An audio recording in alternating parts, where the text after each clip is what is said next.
Sutra Teratai yang menakjubkan. Bab 11. Kemunculan stupa Mustika. Sinvasyang Sutra Teratai, episode 1293. Seluruh hadirin melihat Buddha Prabhuratna. Seandainya ingin menampakkan tubuh Dharma yang tiada muncul atau lenyap, mesti ada tubuh perubahan dari Tathagata. Tubuh yang muncul dari Dharma untuk merespon dunia, hendaknya merespon secara menyeluruh pada segalanya, guna kembali pada satu Dharma. Sebersih pikiran bajik dapat memunculkan tak terhingga. Dharma bajik tak terhingga muncul dari satu gerakan dari tubuh, ucapan, dan pikiran menciptakan karma tak terhingga sesuai dengan kebajikan atau kejahatannya. Para bodhisattva harus bersungguh hati, lebih banyak memahami, harus menjaga setiap niat. Dharma meresap ke dalam batin, barulah dapat memahami secara menyeluruh. Seandainya ingin menampakkan tubuh Dharma yang tiada muncul atau lenyap, mesti ada tubuh perubahan dari Tathagata. Jika kita dapat menghayati Buddha Sakyamuni adalah demi mengungkapkan Dharma ini. Satu tujuan Dharma dalam hidup ini membuka dan menunjukkan pengetahuan dan pandangan Buddha kepada para makhluk. Satu tujuan utama ini, beliau selalu bersusah supaya semua orang memahaminya. Setiap orang memiliki sifat hakiki Buddha. Sifat Buddha dan tubuh Dharma kita sejak masa tanpa awal tiada muncul atau lenyap. Ini adalah tubuh Dharma kita yang abadi, juga adalah kebenaran sejati. Sejak dulu kala, kebenaran sejati selalu ada. Karena kebenaran sejati telah berada di semesta ini. Langit dan bumi adalah alam semesta besar. Tubuh manusia adalah alam semesta kecil. Kebenaran sejati dari alam semesta besar adalah abadi. Kita manusia, alam semesta kecil dari tubuh manusia, Tathagata kita juga abadi. Kita harus memahami prinsip kebenaran dengan jelas. Maka kita harus tahu bahwa alam semesta besar dan alam semesta kecil, tubuh kita selalu berada di dunia. Kita datang dengan merespon dunia ini. Ketika kita datang dengan merespon terhadap dunia ini, maka kita akan datang dan pergi. Ada pergi dan ada datang. Karena alam semesta kecil dari tubuh kita terlahir di dunia ini, akan mengalami lahir, tua, sakit, dan mati. Alam semesta besar diukur dalam kalpa sebanyak butiran debu. Menggunakan kalpa untuk mengukur masa hidup, terbentuk, bertahan, rusak, dan musnah. Waktu yang panjang menggunakan kalpa untuk menghitungnya. Jika kita alam semesta kecil diukur dengan hitungan usia, ini adalah angka yang mengukur usia kita di dunia. Jadi, di semesta ini, jika dibandingkan dengan kehidupan manusia di dunia, itu adalah kekal dan abadi. Itu adalah ruang hampa yang besar. Sedangkan, dalam ruang kehidupan kita yang kecil ini, usia kehidupan kita relatif pendek. Usia kehidupan yang pendek, terdapat sebuah kebenaran sejati yang abadi. Jadi, setiap manusia pasti ada datang dan pergi.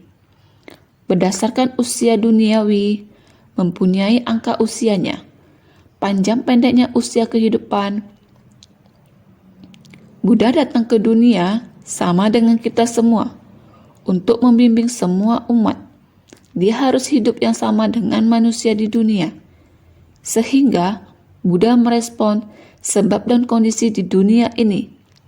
Sebab dan kondisi dari semua makhluk, jalinan jodoh tersebut juga mengalami balasan karma langsung dan lingkungan. Sehingga akan terlahir di tempat yang seperti apa. Ini yang disebut datang dan pergi dengan tubuh perubahan. Bukan hanya dalam satu kehidupan. Setelah memasuki pariniwarna dan tidak akan datang kembali, bukan begitu, Buddha akan pergi dan kembali lagi. Para Buddha dan Bodhisattva demikian akan terus kembali dengan perahu welas aslinya. Datang dan pergi, hanya untuk memberi pengajaran dan membimbing para makhluk sehingga dikatakan mesti ada tubuh perubahan dari Tathagata, tubuh yang muncul dari Dharma untuk merespon dunia. Demi Dharma dan kebenaran sejati dari semesta ini akan mengalami siklus dari 4 musim dan selaras. Akan tetapi, usia dari manusia relatif pendek, tetapi tetap mengandung kebenaran sejati di dalamnya. Kebenaran sejati dari Buddha dan Bodhisattva adalah cemerlang, sangat jelas akan sifat hakiki Tathagata. Dalam pikirannya, tiada lagi kerisauan dan kegelapan batin. Tiada lagi bermacam delusi, sebanyak butiran debu yang merintangi. Dan kita manusia, para makhluk awan ini, adalah tidak selaras dalam aspek pikiran kita. Aspek pikiran sering mengacau kita sendiri, mengacaukan batin kita, dan juga arah dari praktik nyata kita. Ini adalah ketidakselarasan aspek pikiran manusia. Ketika kebenaran sejati di dunia tidak selaras, maka 4 unsur besar akan tidak selaras. Kita manusia juga demikian. Ketika pikiran kita tidak selaras, maka tubuh kita akan menyebabkan bencana, kegelapan batin, noda batin, bencana. Demikianlah semuanya muncul dari tubuh dan pikiran kita. Semua Buddha dan Bodhisattva adalah datang ke dunia dengan menggunakan Dharma, karena mereka muncul dari Dharma untuk merespon dunia ini. Tidak tega para makhluk mengalami penderitaan, maka semua Buddha dan Bodhisattva adalah datang ke dunia sesuai dengan Dharma ini. Maka diaktakan tubuh yang muncul dari Dharma untuk merespon dunia. Satu tujuan utama Dharmanya itulah membuka dan menunjukkan, berharap para makhluk memahami dan memasuki ini adalah Dharma. Semua Buddha dan Bodhisattva, terutama Buddha Sakyamuni, beliau adalah guru pembimbing dari 3 kelompok alam, ayah pengasih dari 4 jenis kelahiran. Ini adalah dunia saha, adalah tanah transformasi dari Buddha Sakyamuni. Jadi, harus dari kehidupan ke kehidupan, datang dan pergi ke dunia ini. Jadi, beliau harus tubuh yang muncul dari Dharma untuk merespon dunia. Hendaknya merespon secara menyeluruh pada segalanya, guna kembali pada satu Dharma. Hendaknya segala sesuatu, segala Dharma di alam semesta ini tidaklah semuanya tersimpan dalam sebersit niat pikirannya. Hendaknya merespon secara menyeluruh. Menyeluruh adalah memenuhi secara luas. Memenuhi secara luas segala sesuatu guna kembali pada satu Dharma. Buddha membabarkan Dharma kepada kita, tidak lain adalah membantu kita untuk menganalisis segala penampakan muncul dan lenyap di dalam kehidupan, adalah kembali pada kebenaran sejati terhadap tiada muncul atau lenyap. Semua bentuk harus memiliki penampilan muncul dan lenyap. Ini adalah citra, Namun, kebenaran sejati yang terkandung di dalamnya adalah tidak muncul atau lenyap. Seperti kita manusia. Manusia akan mengalami lahir, tua, sakit, dan mati. Akan tetapi, kebenaran sejati Tathata adalah abadi. Segala sesuatu juga sama. Buddha ingin kita memahami segala sesuatu di alam semesta ini. Segala substansi yang dapat terlihat tidak lain adalah berada di dalam terbentuk, bertahan, rusak dan musnah. Tidak lain adalah penampakan muncul dan lenyap. Maka itu adalah penuh ilusi dan tidak kekal adanya. Prinsip kebenaran tanpa henti menggunakan berbagai macam fenomena agar kita dapat memahami prinsip kebenaran. Agar kita memahami prinsip kebenaran ini adalah demikian. Apakah kekosongan atau keberadaan? Apakah keberadaan atau kekosongan? Meskipun membabarkan kekosongan dan keberadaan, namun kekosongan sejati dalam keberadaan, kekosongan sejati dan keberadaan menakjubkan. Ini adalah dharma yang menakjubkan. Kedalamannya ada pada karena kita tidak mengerti. Jika kita mengerti, segala prinsip kebenaran adalah begitu sederhana. Ada di sekeliling dari kehidupan kita. Hanya saja kita belum memahaminya. Jika kita sudah memahaminya, prinsip kebenaran pada dasarnya adalah demikian. Setelah melihat dengan jelas, sudah memahami seluruhnya, sudah mengerti, tidak ada lagi kemelekatan, kerisauan, kegelapan batin, berbagai macam untuk menghalangi kita. Jadi, kita seharusnya merespon secara menyeluruh pada segalanya. Guna kembali pada satu dharma, yaitu sebersih pikiran. Sebersih pikiran bajik dapat memunculkan tak terhingga. Dharma bajik tak terhingga juga berawal dari satu yang bertumbuh. Sangat jelas, hanya ada pada sebersih pikiran. Sebersih pikiran jika dapat dipahami dengan jelas. Dengan memahami satu prinsip kebenaran, semua prinsip kebenaran dapat dipahami dengan jelas. Prinsip kebenaran adalah demikian, begitu sederhana, tetapi orang awam mengubahnya menjadi rumit. Itu adalah rumit. Kembali lagi di tubuh, ucapan, dan pikiran manusia. Sebersih pikiran ini gerak-gerik dari tubuh kita, segala tindakan dari tubuh kita, serbesit kebajikan. Tindakan dari tubuh kita adalah untuk memberi manfaat pada kerumunan. Sebersit kebajikan, tindakan dari tubuh kita adalah untuk memberi manfaat pada kerumunan.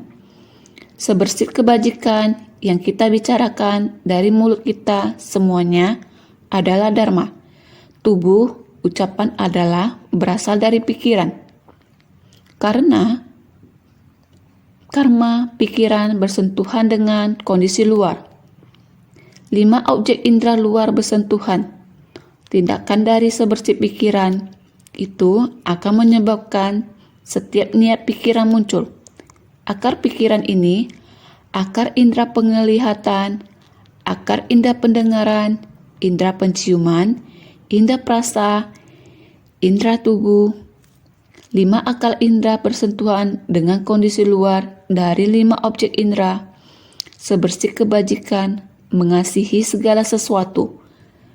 5 akar indera, 5 objek indera sebersih kebajikan. Pikiran bajik terbangkitkan, pikiran bajik tumbuh.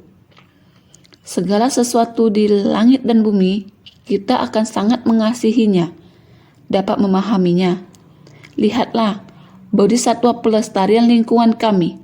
Berapa banyak barang yang telah mereka lihat, antara langit dan bumi, benda-benda alam, ataupun benda yang dibuat oleh manusia. Kami mendaur ulang semuanya. Semua itu adalah karma baik melalui tubuh dan pikiran. Ketika melihat dunia di luar dari kita, kami akan menghargainya.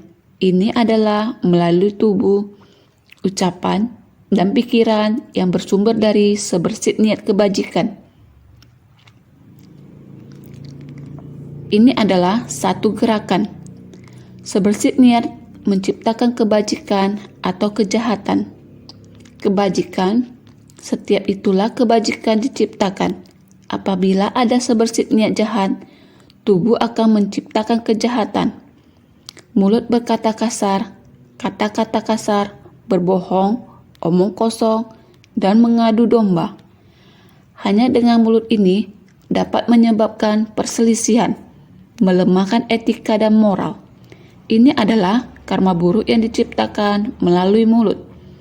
Menciptakan begitu banyak kegelapan batin, membuat orang tidak ada membedakan benar dan salah.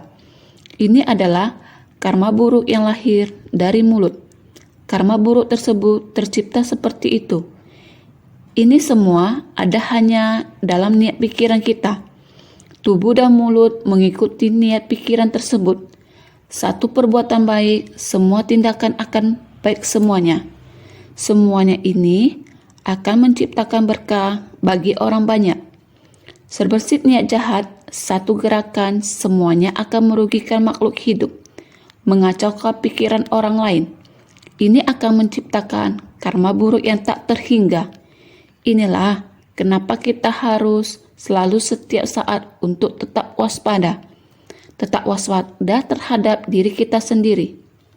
Sutra teratai tidak lain adalah dharma yang ingin dibabarkan Buddha sepanjang hidupnya. Dengan mengumpulkan kembali semua dharma. Tujuannya adalah membuat kita memahami sepenuhnya, membagi dengan jelas mengenai tekad dan perbuatan.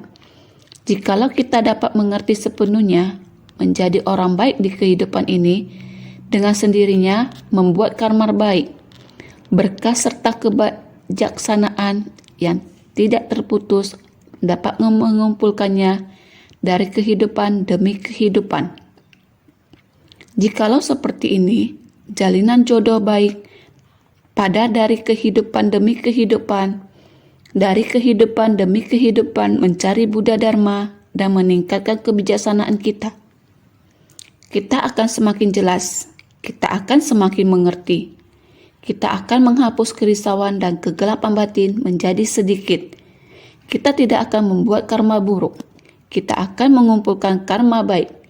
Jikalau seperti ini, benih sebab ini, sebab buruk menjadi sebab yang jernih. Secara perlahan, kita akan mendekati Dharma, yang dimana semakin hari, semakin jelas dan mengerti Dharma. Sifat hakiki tata milik kita akan semakin terbuka, semakin memahami prinsip dengan jelas. Demikian Sang Buddha datang dan pergi adalah dari kehidupan ke kehidupan, selalu mengikuti para makhluk. Dengan demikian di dalam 6 alam kelahiran, mengajar dan membimbing para makhluk, terus hingga bermanifestasi menjadi Buddha. Harus tubuh yang muncul dari Dharma untuk merespon dunia. Kita sudah pernah membahasnya, bahwa Dharma merespon pada dunia. Harus ke tempat apa dikarenakan jalinan jodoh, sebab, dan kondisi yang bagaimana. Buah balasan langsung dan tidak langsung dari Buddha akan berada di tempat apa adalah merupakan respon terhadap dunia ini. Menggunakan sebab dan kondisi membimbing para makhluk, Buddha selalu menekuni praktek bodhisattva. Dari kehidupan demi kehidupan, terus mencari buah kebudaan. Kondisi kebudaan, alam Buddha, jadi dikatakan sekarang adalah merespon pada dunia. Mencapai kebudaan di dunia, membabarkan Dharma di dunia, membabarkan Dharma di dunia selama 49 tahun, hampir mendekati 50 tahun, mulai dari ajaran kendaraan kecil, terus perlahan-lahan mengajak para makhluk untuk memasuki kendaraan sedang, bahkan ke kendaraan besar. Sutra teratai sudah dimulai, stupa mustika sudah muncul. Dharma membuktikan Buddha Sakyamuni membabarkan sutra teratai, prinsip kebenaran sejati dan tidak palsu, membuktikan setiap ajaran dari para Buddha adalah sama. Sekarang stupa sudah muncul, belahan raga dari Sang Buddha juga sudah terkumpul. Sekelompok dan sekelompok terus berdatangan, semuanya sudah berkumpul. Sekarang sudah akan mulai membuka pintu stupa mustika. Stupa mustika terbuka, dua Buddha dari masa lampau dan masa kini sama-sama duduk pada satu singgasana. Muncul dari Dharma hendaknya memfokuskan pikiran untuk kembali pada sifat Dharma dari tata. Segala Dharma muncul dari satu. Dharma tak terhingga juga adalah satu. Dharma tampilan dari kedatangan dan kepergiannya masih satu ataupun banyak adalah tiada rintangan. Kekosongan dan kebenaran berpadu jadi satu. Barulah dapat melihat kalau esensi dari tubuh Dharma adalah langgeng tanpa awal ataupun akhir. Segala yang telah kita bicarakan kemarin, Buddha telah naik ke ruang angkasa. Karena stupa berada di angkasa, maka Buddha akan naik ke atas. Dengan sentuhan jari tangannya, dia membuka pintu stupa mustika. Buddha mulai membuka semua dan menunjukkan fenomena sejati dari prinsip kebenaran. Buddha mulai membuka stupa, maka begitu stupa mustika dibuka, dua Buddha dari masa lampau dan masa kini sama-sama duduk pada satu singgasana. Pada titik ini, kita dapat melihat demikian, sehingga muncul dari Dharma. Hendaknya memfokuskan pikiran untuk kembali pada sifat Dharma dari tata. Dengan niat pikiran seperti ini, sekarang kita mesti fokus sebaik-baiknya. Belahan raga Buddha semua telah kembali ke tempat semula. Kita mesti juga harus memfokuskan pikiran. Sekarang kita harus mulai memfokuskan pikiran. Niat pikiran kita harus kembali kepada sifat Dharma dan tata. Kita mesti menghayati dengan jelas dan memahaminya. Sifat Dharma kita adalah tata. Sifat Dharma dari tata, semua Dharma berasal dari satu. Dalam Sutra Makna Tanpa Batas, telah amat jelas dibabarkan bagi kita. Satu akan menjadi tak terhingga, dan tak terhingga berasal dari satu. Dharma yang tak terhingga juga berasal dari satu. Kesimpulannya, Dharma tanpa batas semua dimulai dari sebuah niat, awal dari sifat Tathagata, maka dalam tampilan dari kedatangan dan kepergiannya, baik satu ataupun banyak adalah tiada rintangan. Kekosongan dan kebenaran berpadu jadi satu. Sebagian besar isi dari sutra ini ingin menjelaskan kepada kita bahwa satu kemampuan dapat tumbuh puluhan ribu dharma, dan dharma tanpa batas berasal dari satu kehidupan. Bentuk yang datang ataupun yang pergi ini berawal dari satu kelahiran atau banyak kelahiran. Satu kehidupan, apakah Buddha dalam alam manusia adalah satu kelahiran? Banyak kelahiran dari zaman dahulu yang tidak diketahui awalnya. Mencapai penerangan sempurna, masa depan, setelah mencapai penerangan sempurna, masih ada jalan yang sangat panjang dan jauh yang perlu ditempuh di alam semesta. Di surga dan di bumi masih banyak kelahiran.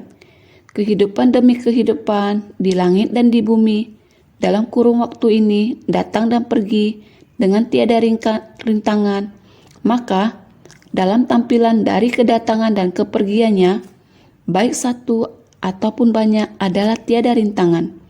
Dari itu, Buddha Sakyamuni lalu menggunakan jari kanannya untuk membuka pintu dari stupa tujuh mustika, memunculkan suara keras seakan palang pengunci dari gerbang kota besar sedang dibuka. Sutra Teratai bab 11. Kemunculan stupa Mustika. Berikutnya, naskah sutra menyatakan segala pula seluruh hadirin melihat Tathagata Prabhuratna berada di dalam stupa Mustika, duduk di atas singgasana singa, seluruh raganya tidak tercerai-berai, seakan sedang memasuki meditasi mendalam. Sutra Teratai bab 11. Kemunculan stupa Mustika.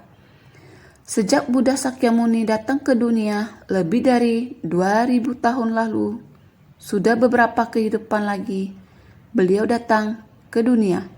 Tidak perlu terobsesi pada suatu berapa kehidupan, baik satu ataupun banyak adalah tiada rintangan, kekosongan, dan kebenaran berpadu jadi satu.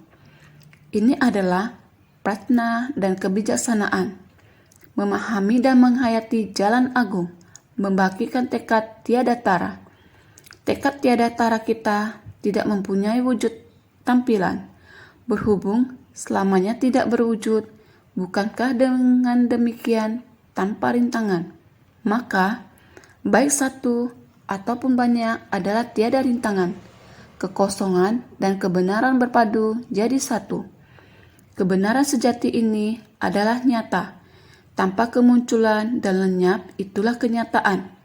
Maka, itu apakah kekosongan ataupun keberadaan di alam Dharma Buddha akan berpadu jadi satu. Maka, barulah dapat melihat kalau esensi dari tubuh Dharma. Jika kita dapat memahami bahwa dalam tampilan dari kedatangan dan kepergiannya, baik satu ataupun banyak adalah tiada rintangan. Jika kita dapat memahami, dapat menghayati, sehingga dalam melihat esensi dari tubuh Dharma ini adalah langgeng, tanpa awal ataupun akhir. Selama-lamanya, tanpa awal maupun akhir. Kita seharusnya dapat menghayati dan dapat memahami. Pikirkanlah dan lihat Dharma yang kita bahas kemarin. Naskah Sutra Teratai. Segala pula seluruh hadirin melihat Tathagata Prabhuratna berada di dalam stupa Mustika, duduk di atas singgasana singa. Seluruh raganya tidak tercerai-berai, seakan sedang memasuki meditasi mendalam. Sutra Teratai bab 11. Kemunculan stupa Mustika. Pintu stupa telah terbuka. Seketika, semua orang yang ada di persamuan agung tersebut mendongakkan kepala dan melihat Buddha berada di angkasa. Mendongakkan kepala dan menatap Buddha. Buddha membuka pintu dengan satu jari. Pada saat itu, pada waktu yang bersamaan, semua hadirin pada persamuan agung tersebut hanya dengan satu pandangan mata sudah dapat melihat Tathagata Prabhuratna di dalam stupa duduk di atas singgasana singa. Sungguh, seluruh raganya tidak tercerai-berai, seakan datang memasuki meditasi mendalam. Pada persamuan tersebut, dapat melihat Buddha dengan begitu cepat. Oleh karena semuanya merasa bersukacita, sangat gembira, riang gembira bagaikan sedang menaburkan bunga. Hati berbunga-bunga, sangat gembira. Segera pula seluruh hadirin, segera pula para hadirin dalam persamuan. Ini menjelaskan kalau saat para hadirin melihat tubuh Buddha, mereka menaburkan bunga dan memberi pujian. Semua orang dapat melihat Buddha kuno, Tata Prabhuratna, berada di dalam stupa Mustika, seakan sedang memasuki meditasi mendalam. Seluruh raganya tidak tercerai-berai. Semua orang melihat seluruh raganya tidak berpindah, seakan sedang memasuki mediasi mendalam. Melihat Tathagata Prabhuratna berada di dalam stupa Mustika, seluruh raganya tidak tercerai-berai, seakan sedang memasuki meditasi mendalam, menunjukkan kalau tubuh Dharma dari Tathagata bertahan selamanya. Sebab setelah menyempurnakan tanda dari nirwana, maka duduk di atas singgasana singa seluruh raganya tidak tercerai-berai, menunjukkan tubuh Dharma dari Tathagata bertahan selamanya.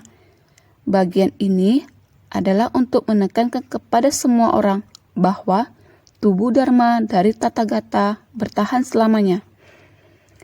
Tathagata kita sering membahasnya, yang artinya datang ke dunia untuk menanggapi Dharma yang bermanfaat bagi makhluk di dunia.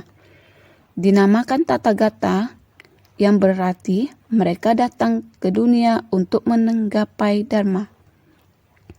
Yang menjalani praktik spiritual, tercerahkan, dan mencapai kebudaan disebut Tathagata. Dalam menanggapi Dharma yang berarti Dharma sebenarnya bertahan selamanya, adalah sifat alamiah kita. Prinsip sebenarnya bertahan selamanya.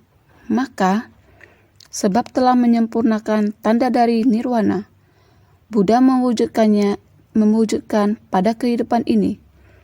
Dharma ke dunia mewujudkan Dharma ini demi satu sebab besar dan sama seperti makhluk lainnya, memiliki usia kehidupan yang tak terbatas. Sama seperti makhluk lainnya, ada lingkaran kehidupan, tua, sakit, dan kematian. Sama seperti yang kita alami di dunia, tetapi ajaran Buddha tidak berubah. Bentuk tubuhnya berubah dari masa anak-anak, berubah menjadi remaja, dewasa, dan parubaya sama halnya. Perubahan-perubahan kecil juga dialami tubuhnya. Bentuk tubuh manusia adalah wujud yang terus-menerus berubah seperti ini. Bagaimanapun, Dharma adalah selamanya dan tidak berubah. Dalam kehidupan Buddha, Buddha telah mengajarkan semua Dharma yang mesti diajarkan. Ajarannya sudah lengkap, namun Buddha telah memiliki tanda nirwana. Meskipun Buddha mengajarkan Dharma selama lebih dari 40 tahun, kondisi batin Buddha tetap tenang dan jernih. Dharma sejati ini berlanjut hingga sekarang, membantu kita untuk memahami dengan jelas dunia ini penuh akan rupa. Semuanya adalah Dharma, namun orang-orang masih beradu pendapat tentang yang mana adalah Dharma sejati. Sebenarnya, Dharma Buddha datang ke dunia adalah demi kebaikan orang banyak, demi memurnikan batin para makhluk, untuk membantu orang lain dan tetap tidak ternoda. Ini adalah Dharma Buddha yang sejati. Demi alasan ini Buddha datang untuk merespon pada dunia. Jadi, tubuh yang muncul dari Dharma untuk merespon dunia, mereka merespon pada segala hal dan kembali pada Dharma tunggal. Mereka harus mencakupi segala benda, segala macam hal yang ada di dunia, manusia, perihal dan benda. Penderitaan manusia berbeda-beda. Bagaimana kita merespon pada penderitaan dunia dan menghapuskan penderitaan para makhluk? Kita harus melihat segalanya. Dimanapun di dunia ini, hendaknya merespon secara menyeluruh pada segala hal, guna kembali pada satu Dharma. Ini yang disebut menyelamatkan dan mentransformasi para makhluk. Jadi, dari sebersih niat, Buddha datang ke dunia demi satu tujuan utama. Ini juga diselesaikan ketika membabarkan Dharma. Kondisi batin Buddha jernih dan tenang. Dharma itu sendiri adalah jernih dan tenang. Tidak peduli ada berapa banyak adu pendapat. Tidak peduli apakah ada banyak orang yang tidak setuju. Dharma memiliki sifat tata, rupa yang tenang. Tidak peduli bagaimana kita beradu pendapat tentang ini. Namun, Dharma itu sendiri, prinsip kebenarannya adalah abadi, tenang. Semuanya mesti melihat ini. Seluruh hadirin melihat Prabhu Ratna, setiap orang dalam persamuan melihat Tathagata. menekan dengan jari tangannya, dan stupa Prabu Ratna terbuka. Setiap orang dapat melihat tata gata Prabu Ratna, sehingga seluruh hadirin melihat Prabu Ratna. Sudah terlihat, sesungguhnya sudah pernah kita bahas mengenai stupa. Stupa seharusnya adalah tata dari semua makhluk. Sifat hakiki tata berharap agar semua orang bisa melihat sifat hakiki tata.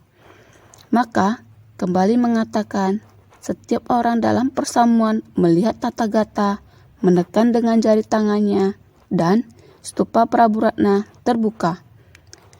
Pada para hadirin persamuan semua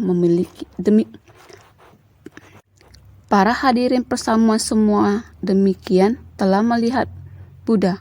Sungguh, hanya dengan satu jari saja, keseluruhan pintu stupa pun terbuka, seperti membuka pintu gerbang kota, membuka sebuah dunia baru, sehingga stupa Prabu Ratna terbuka. Setiap orang dapat melihat tata gata Prabu Ratna. Berhubung stupa telah terbuka, maka semua orang sudah bisa melihatnya. Setiap orang memiliki sebuah stupa puncak burung nasar. Setiap stupa adalah Buddha Prabu Ratna di dalamnya. Hanya saja, sekarang ini, Buddha dalam batin sendiri belum responsif, belum dapat sesuai keinginan menekan dengan jari tangan. Itu sebabnya pintu stupa belum terbuka. Buddha Prabu Ratna dalam hakikat diri juga belum muncul, sehingga setiap orang memiliki sebuah stupa puncak burung nasar. Semua orang pada dasarnya memiliki stupa puncak burung nasar. Semua orang bisa melafalkan syair ini. Setiap orang terdapat sebuah pagoda, puncak burung nasar. Baik-baiklah membina diri dalam pagoda puncak burung nasar ini. Ini yang pada dasarnya dimiliki oleh semua orang. Semua orang memiliki stupa puncak burung nasar. Setiap stupa ada Buddha Prabu Ratna di dalamnya. Hanya saja, sekarang ini Buddha dalam batin sendiri belum responsif. Kemarin juga telah kita bahas. Saat ini semua orang masih tataran makhluk awam yang baru akan membagikan tekad setelah mulai membagikan tekad. Masih ada beberapa jauh jalan yang akan kita tempuh. Praktek benih sebab dari Buddha Bodhisattva saat ini baru akan memulai, sehingga belum sampai pada tahapan buah kebudaan. Maka sekarang ini Buddha dalam batin sendiri belum responsif. Kita sendiri masih belum sanggup untuk membuka pintu stupa dengan satu jari. Kita masih belum bisa. Maka belum dapat sesuai keinginan menekan dengan jari tangan. Kita masih belum sanggup. Itu sebabnya pintu stupa belum terbuka. Maka sekarang kita telah tahu bahwa kita juga memiliki stupa puncak burung nasar.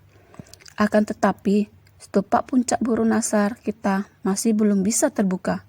Sehingga Buddha Prabu Ratna dalam hakikat diri juga belum muncul. Karena pintunya belum terbuka, maka Buddha Prabu Ratna masih belum nampak. Ini menunjukkan bahwa kita masih belum menghayati sepenuhnya, belum menghayati akan sifat hakiki tata. Kita masih belum bisa memahaminya, karena kita masih memiliki kerisauan dan kegelapan batin, masih tertutupi oleh kerisauan dan kegelapan batin, masih ada delusi dan keraguan. Maka pintu stupa belum bisa terbuka, belum memiliki syarat yang cukup untuk bisa membuka dengan satu jari. Kemarin diumpamakan listrik, sekarang diberitahu kalian seandainya listrik semua lancar, hanya satu kali tekan dengan perangkat layar sentuhan yang dipegang oleh setiap orang sekali tekan. Hari ini saya mau lihat sebenarnya peta bumi ada berapa besar, dunia ini, negara mana dengan negara mana, daerahnya ada berapa besar, pemandangan dunia dan lainnya. Tidak lain dan tidak bukan, muncul hanya sekali tekan, sekali gambar, langsung keluar. Apa yang terlihat semuanya bisa dilihat.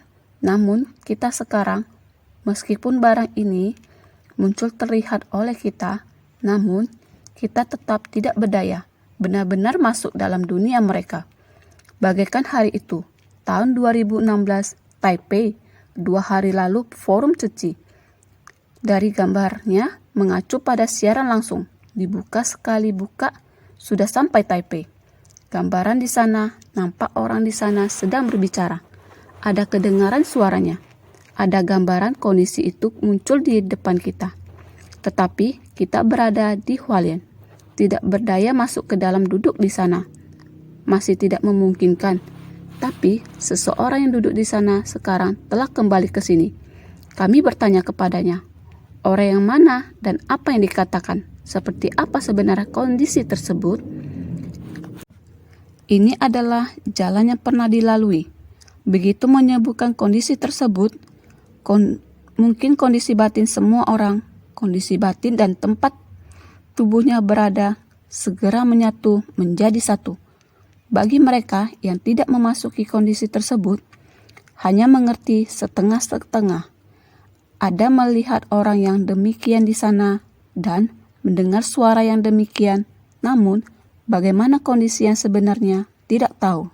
Jadi, hanya mengerti setengah-setengah, seperti kita mendengar Dharma sekarang ini. Ketika mendengarkan, juga seolah kita hanya mengerti setengah-setengah, ataupun yang didengar, semuanya bocor. Inilah kita mau menyerap Dharma ke dalam batin. Sama sekali tidak mudah. Selanjutnya mengatakan lagi. Juga mendengarnya berkata, bagus sekali, bagus sekali.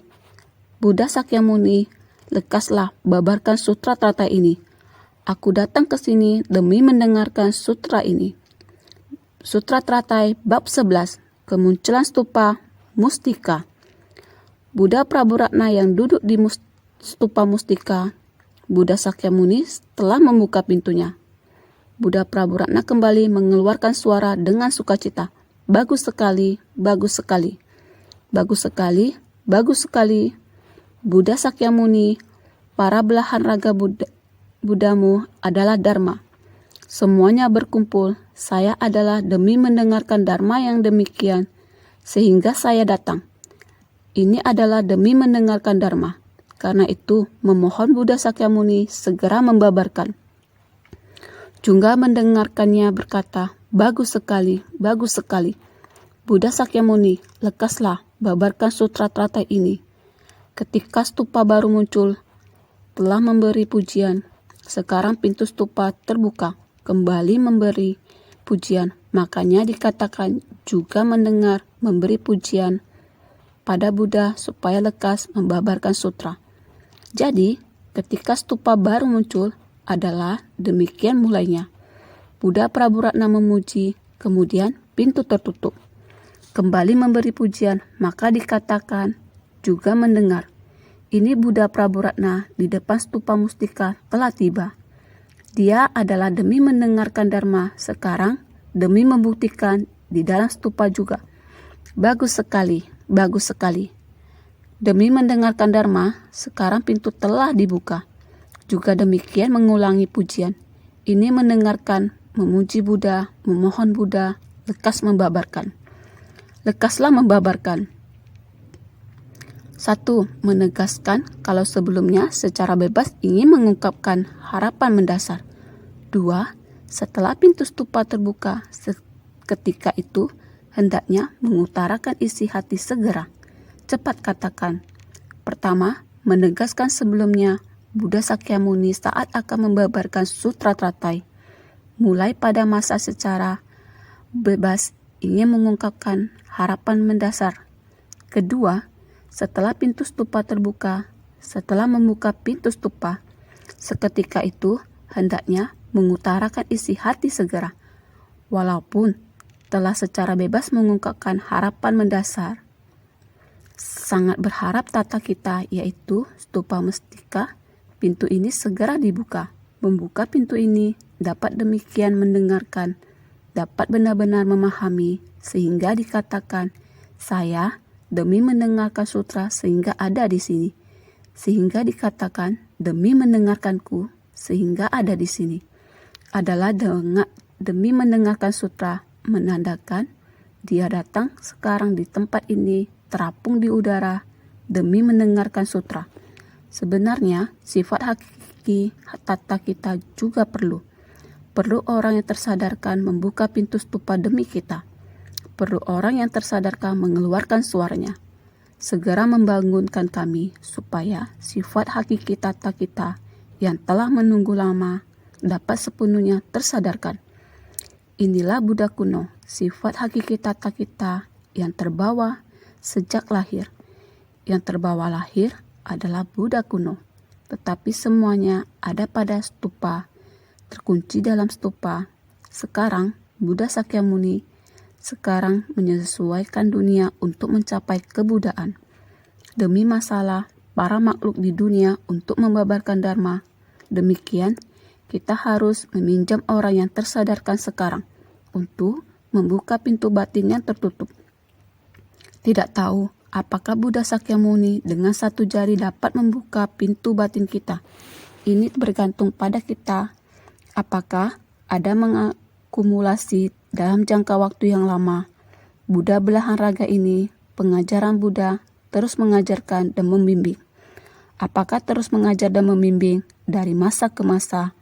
Apakah Buddha mengajarkan dan membimbing kita? Ajaran kita pada masa lampau, apakah ada jalinan jodoh ini terhimpun kembali? Kita kembali menerima ajaran Buddha pada masa sekarang. Dulu yang kita dengarkan, apakah terhimpun kembali? Apakah kembali ke asalnya? Jika kita kembali ke asal, seperti tersengat listrik. Satu jari, pintu terbuka. Satu jari, tablet ini akan muncul banyak fenomena masalah dunia. Ada di hadapan kita. Apakah ada cara? Ini bergantung pada batin kita. Apakah senantiasa lebih bersungguh hati?